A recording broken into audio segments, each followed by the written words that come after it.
Bab 043. Kamu diem sebentar sayang, aku cuma mau ngerasain sekali aja. Aku yakin kamu bakalan suka, dijamin lebih memuaskan daripada suami kamu. Aku bakal bikin kamu ketagihan, ujar Fabian dengan tampang menjijikkan. Jangan kurang ajar Yan. Kaki Naya berusaha menendang Amalia yang mencengkeram erat kakinya. Lepasin Lia. Bentak Naya pada Amalia, sebisa mungkin dia menutupi rasa takutnya agar Fabian dan yang lainnya tidak semakin senang melihat ketakutannya. Tolong! Naya berteriak kencang agar siapa saja yang lewat di depan rumnya mendengar. Seorang pelayan yang baru saja mengantarkan pesanan samar-samar mendengar teriakan Naya. Dia langsung berlari dan memanggil keamanan dan mengajaknya memeriksa apa yang terjadi di dalam room sana. Pelayan dan 3 orang keamanan langsung masuk membuat Fabian yang tengah berusaha membuka baju Naya langsung berdiri dengan wajah panik. Seorang pelayan membantu Naya berdiri seraya merapikan pakaiannya yang sudah tak beraturan. Mereka semua digiring keluar termasuk Rania yang sudah tak sadar sejak tadi.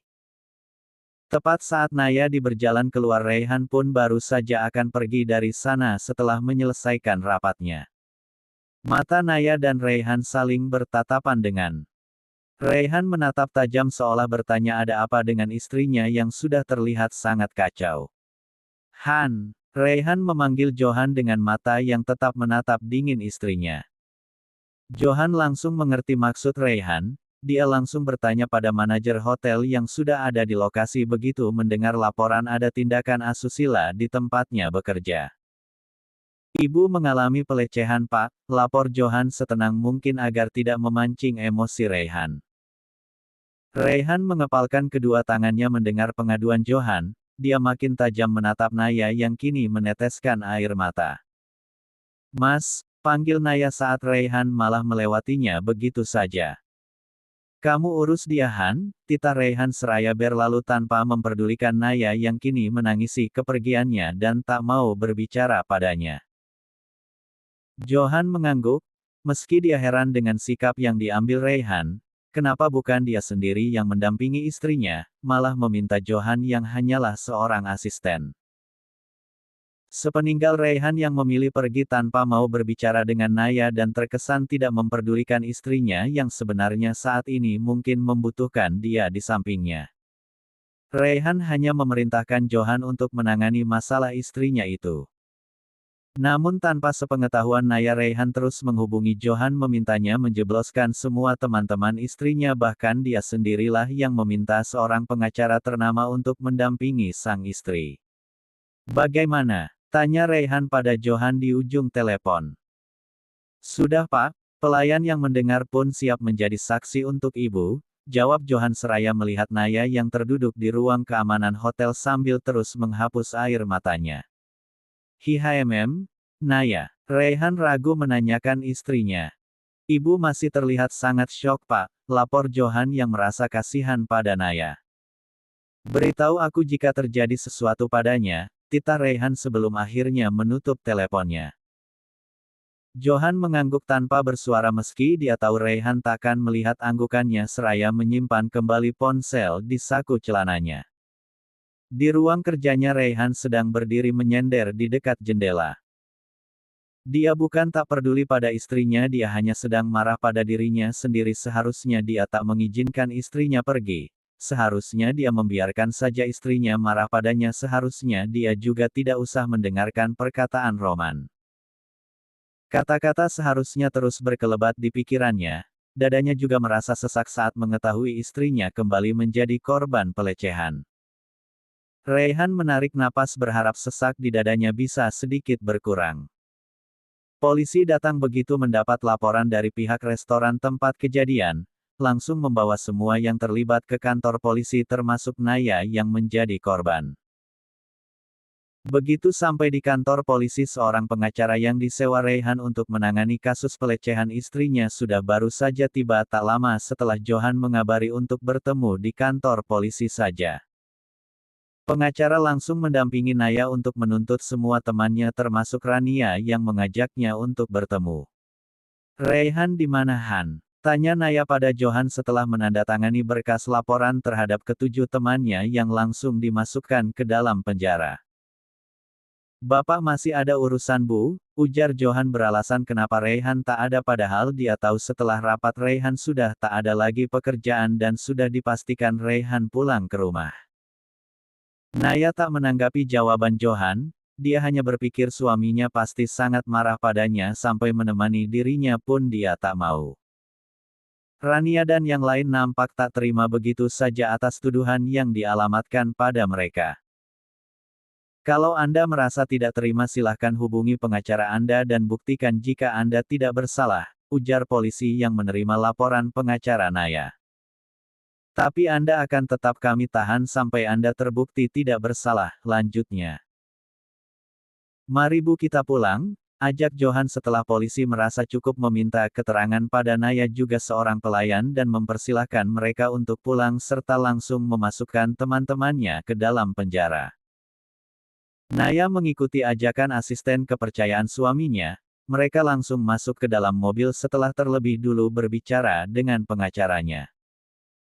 Sepanjang jalan Naya hanya duduk diam dengan kepala yang terus menunduk seraya menghapus air mata yang tak kunjung berhenti keluar dari kedua matanya. Mobil masuk ke halaman rumah dan Naya melihat mobil hitam milik suaminya terparkir di sana. Dia turun dengan perasaan kalut bagaimana dia menghadapi suaminya, bagaimana caranya dia meminta maaf karena tidak pernah mendengarkan apapun larangan suaminya. Naya masuk ke rumah dengan langkah ragu. Johan hanya diam melihat sikap Naya, dia tahu dia tidak ada hak untuk ikut campur tapi melihat begitu takutnya Naya menghadapi Raihan membuat dia iba tapi tak bisa melakukan apapun. Johan memutuskan untuk tetap di rumah Raihan memastikan bosnya tidak akan melakukan kekerasan lagi pada istrinya mengingat emosi Raihan yang terkadang tak bisa dikontrol dirinya sendiri. Naya langsung melangkah ke lantai atas menuju kamar mencari suaminya yang sudah pasti ada di rumah karena mobilnya pun ada di dalam garasi. Mas, memanggil suaminya yang ternyata tak ada di kamar mereka. Naya terdiam berpikir di mana tempat suaminya akan betah berlama-lama selain di kamar jika sedang berada di rumah. Ruang kerja, gumam Naya melangkah keluar kamar. Dia membuka pintu ruang kerja yang memang tidak dikunci oleh suaminya, langsung masuk saat melihat Raihan duduk di ujung sofa dekat jendela seraya menopang dahinya dengan tangan kiri. Melangkah sangat pelan bahkan derap kakinya pun seolah tak terdengar sama sekali. Mas, mendekat meski semua rasa bercampur aduk di dalam hatinya. Raihan tampak tak bergeming sedikit pun mengangkat kepalanya untuk sekedar melihat istrinya pun tak dilakukannya. Menyadari suaminya yang tak menghiraukan kehadirannya membuat hatinya semakin sakit. Dia merasa untuk kali ini suaminya tak akan pernah lagi memaafkannya. Sedangkan di dalam hatinya seorang Raihan terus menyalahkan dirinya sendiri. Merasa bersalah atas semua kejadian yang menimpa istrinya. Naya bersujud di kaki Raihan dengan suara tangisnya yang semakin terdengar. Maafkan aku Mas, maafkan aku yang tak pernah mendengarkan perkataanmu. Seru Naya dengan air mata yang membanjiri wajah.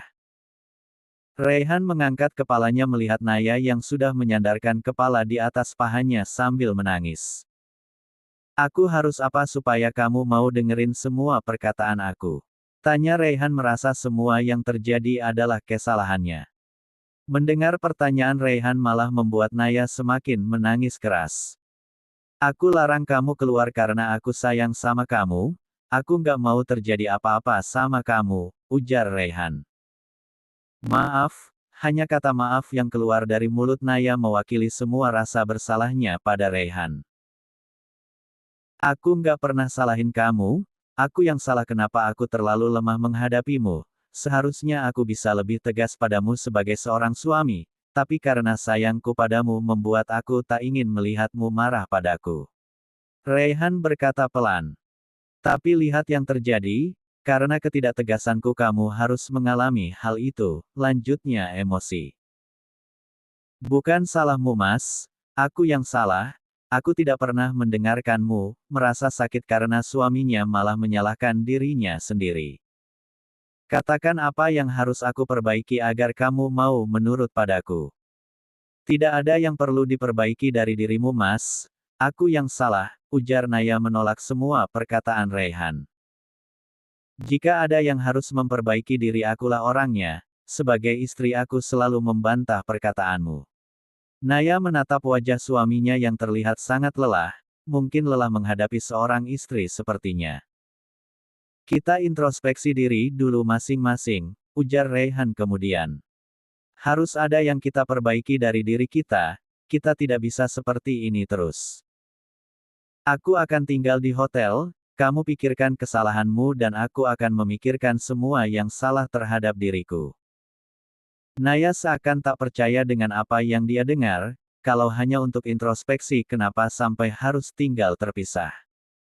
Jangan tinggalin aku, Mas. Naya berusaha merubah pikiran suaminya. Aku tidak akan meninggalkanmu, kita hanya perlu berpikir. Tapi Mas tidak perlu tinggal di hotel, aku bisa tidur di kamar tamu jika Mas tidak mau tidur sekamar denganku. Aku bukan tidak mau tidur sekamar denganmu. Aku hanya ingin kamu bisa lebih menghargai keberadaanku sebagai suamimu. Akhirnya Raihan berkata sedikit keras agar Naya mau mengerti. Mendengar bentakan Raihan, Naya diam tak mampu berkata apapun. Yang dia bisa sekarang hanya menangis dan menuruti apa yang menjadi pilihan suaminya. Bangun, memegang bahu Naya dan memintanya berdiri. Siapkan keperluanku selama di hotel, ujar Raihan meminta Naya menyiapkan semua perlengkapannya. Dia tidak ingin Naya semakin bersedih dan merasa tak dianggap jika dia menyiapkan sendiri baju dan perlengkapannya. Naya bangun seraya menghapus air mata lalu gegas ke kamar menuruti apa yang dikatakan suaminya barusan. Aku harap kamu bisa jaga dirimu selama aku tak di rumah, kata itu yang diucapkan Raihan pada Naya sebelum masuk mobil. Sebenarnya dia pun tidak ingin meninggalkan istrinya, tapi perasaannya sebagai suami yang ingin membuat istrinya mendengarkan setiap perkataannya selama itu dalam kebaikan memaksa dia mengambil keputusan untuk sementara meninggalkannya. Mas, ingin rasanya Naya berlari dan memeluk suaminya agar tak pergi, tapi dia tahan keinginannya karena dia tahu saat ini Raihan tidak akan berubah pikiran. Rumah mulai terasa sepi setelah kepergian Raihan. Naya menyusuri setiap sudut kamar dengan kedua matanya yang terlihat sembab karena menangis mengingat kejadian yang baru dialami juga saat suaminya memilih meninggalkan rumah dan tinggal di hotel untuk introspeksi dirinya. Malam pertama dilalui Naya dengan gelisah, dia merasa matanya sangat sulit untuk dipejamkan di kepalanya saat ini hanya ada satu nama, Raihan. Baru sebentar suaminya pergi dia sudah merasa seolah tak sanggup untuk melakukan apapun. Membenamkan wajahnya di bantal sambil kembali menangis memikirkan suaminya. Hal yang sama juga terjadi pada Raihan, di kamar hotel dia hanya duduk di pinggir ranjang menyelami relung hatinya yang sangat terluka karena harus mengambil keputusan, dia hanya ingin bertindak tegas pada istrinya tak ada niat untuk selamanya pergi apalagi menceraikannya. Dia hanya tidak ingin Naya kembali membantahnya suatu saat nanti. Raihan merasa sejak awal menikah dia sangat salah karena selalu menyakiti Naya. Mungkinkah semua kesalahanku masih membekas di hatinya, hingga dia terkadang tak mau menurut. Raihan membatin berbicara pada dirinya sendiri. Raihan mengeluarkan laptop dari dalam tasnya. Menyalakan laptop serta langsung mengakses CCTV di rumahnya yang memang sengaja disambungkan ke laptopnya. Dia dapat melihat semua yang terjadi di rumahnya melalui CCTV yang terpasang di setiap ruangan. Tangannya langsung memperbesar tampilan yang muncul di layar laptopnya saat mengecek CCTV yang ada di dalam kamarnya. Dilihatnya Naya yang tengah bergerak gelisah di ranjang lalu tak lama terduduk dan tampak bahunya bergetar menandakan bahwa istrinya itu sedang menangis. Raihan segera meraih ponselnya dan menghubungi Naya. Mas, panggil Naya yang begitu cepat menjawab telepon dari suaminya. Kamu jangan nangis terus Yang, mata Raihan tak lepas dari layar laptop terus memperhatikan apa yang dilakukan istrinya. Kamu tidur Yang, udah malam, ujar Raihan saat melihat jam yang sudah menunjukkan pukul 11 malam. Aku nggak biasa tanpa kamu Mas, lirih Naya berusaha menahan isak tangisnya. Aku nggak kemana-mana. Tapi kamu pergi tinggalin aku. Aku nggak tinggalin kamu Yang, aku masih ada di sini di kota yang sama dengan kamu. Kamu boleh temuin aku kalau kamu mau, tapi aku nggak bisa kalau harus pulang ke rumah. Raihan memberikan sedikit solusi agar Naya tidak terlalu merasa ditinggalkan olehnya. Aku maunya kamu pulang Mas, masih berharap suaminya mau pulang. Nggak bisa Yang, sekarang aja kamu masih nggak mau dengerin aku kan? Kalau kamu masih kayak gini terus aku nggak akan pulang ke rumah. Ujar Raihan menunjukkan bahwa dia seorang laki-laki yang juga harus memberi ketegasan pada istrinya. Kamu bisa temuin aku di kantor, sekarang kamu tidur jangan nangis terus aku nggak suka. Hihm, jawab Naya lalu mengakhiri pembicaraan mereka. Naya langsung menuruti kata-kata Raihan. Dia tahu bahwa suaminya itu tetap mengawasinya melalui CCTV yang ada di kamar. Naya sempat melirik pada CCTV sebelum akhirnya berusaha memejamkan mata meski rasanya sangat sulit untuk langsung tertidur pulas. Raihan merebahkan badannya dengan posisi miring sambil terus menatap layar laptop yang tetap dinyalakan untuk sekedar melihat istrinya benar tertidur atau hanya memejamkan mata karena tahu diawasi olehnya. Roman yang baru saja mengantar Tania pulang setelah tadi menjemputnya di kantor dan sempat berjalan-jalan sebentar. Terlihat sangat sumringah dengan senyum yang terus dipamerkannya sepanjang jalan pulang. Roman tampak sedang bersenandung mengikuti alunan musik yang terdengar melalui tape yang ada di mobilnya. Kepalanya mengangguk-angguk begitu menikmati suara sang penyanyi. Sampai tak terasa dia telah tiba di rumahnya. Dia mengklakson agar penjaga yang bekerja di rumahnya mengetahui kedatangannya dan segera membuka gerbang. Mobil langsung masuk saat gerbang dibuka. Lama banget Gus ngapain aja? Ujar Roman saat Bagus yang terlalu lama membuka gerbang. Nggak denger Pak, hehe, sahut Bagus tertawa kikuk. Gimana mau denger Gus, itu telinga lu disumpel begitu. Roman menunjuk telinga Bagus yang terpasang headset. Lagi denger lagu Pak hahaha. Bagus terbahak mengetahui bosnya melihat headset yang ada di telinganya. Roman menggeleng sambil membuka pintu mobilnya. Pakai speaker aja Gus lebih kenceng biar gue juga bisa denger, ledek Roman berjalan masuk ke rumahnya. Bagus hanya tertawa mendengar celotehan bosnya. Baginya Roman adalah majikan yang sering membuatnya tertawa meski terkadang sedikit bawel tapi di antara majikan-majikannya tempat dia bekerja dahulu Roman lah yang paling baik, makanya dia sangat senang bisa bekerja pada Roman. Roman duduk di ruang tamu melepas sepatunya dan melemparkan entah kemana. Lalu ke kamar mandi untuk membersihkan diri sebelum beranjak ke tempat tidur karena sudah malam dan besok pagi-pagi sekali dia harus pergi ke rumah sakit untuk melakukan operasi seorang wanita yang akan melahirkan secara caesar. Berkali-kali menangani wanita yang akan melahirkan membuat dia merasa kasihan pada kaum wanita. Harus merasakan mengandung selama 9 bulan dan saat melahirkan pun harus merasakan sakit yang sedemikian rupa. Walaupun dia seorang lelaki tapi dia bisa merasakan betapa sakitnya yang dialami wanita hamil hanya dengan melihat ekspresi mereka. Kasihan sudah harus merasakan ditusuk masih harus juga mengeluarkan hasil tusukan suaminya, gumaman konyol yang sempat diucapkan saat menangani wanita hamil yang terus menjerit kesakitan waktu merasakan kontraksi hebat. Derf. Derf. Ponsel Roman bergetar lama menandakan panggilan seseorang. Roman tersenyum melihat nama sang pemanggil di ponselnya. Tanpa berpikir lama dia langsung menjawabnya. Halo. Halo terdengar suara Tania yang menurut Roman sangatlah merdu. Kenapa? Kangen ya? Tanya Roman dengan penuh percaya diri. Tania terkikik geli mendengar perkataan calon pacarnya. Lo kok ketawa? Tanya Roman yang mendengar kikikan Tania yang tak beda jauh dengan kuntilanak. Ada apa telepe? Lanjut Roman.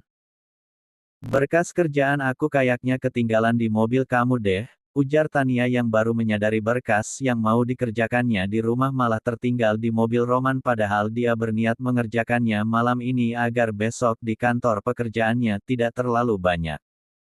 Mau aku anterin sekarang? Roman menawarkan. Nggak usah, udah malam banget soalnya, besok pagi aja anterin ke kantor. Tania menolak karena memang sudah sangat malam, tidak enak jika teman kosnya sampai melihat ada seorang lelaki yang datang tengah malam dan takut temannya mengadu pada pemilik kosnya, meskipun hanya sekedar mengantarkan barang yang tertinggal. Ya udah besok pagi aku antar ke kantor, sahut Roman akhirnya, dia juga sebenarnya sangat lelah jika harus keluar rumah lagi. Oke deh, maksih ya ujar Tania. Iya, kamu tidur sana, besok kesiangan kerjanya. Iya. Good night, mimpi indah, ujar Roman mulai berani mengeluarkan kata manisnya. Iya, hanya itu yang keluar karena Tania langsung terbuai dengan kata manis yang Roman ucapkan padanya seraya menutup telepon.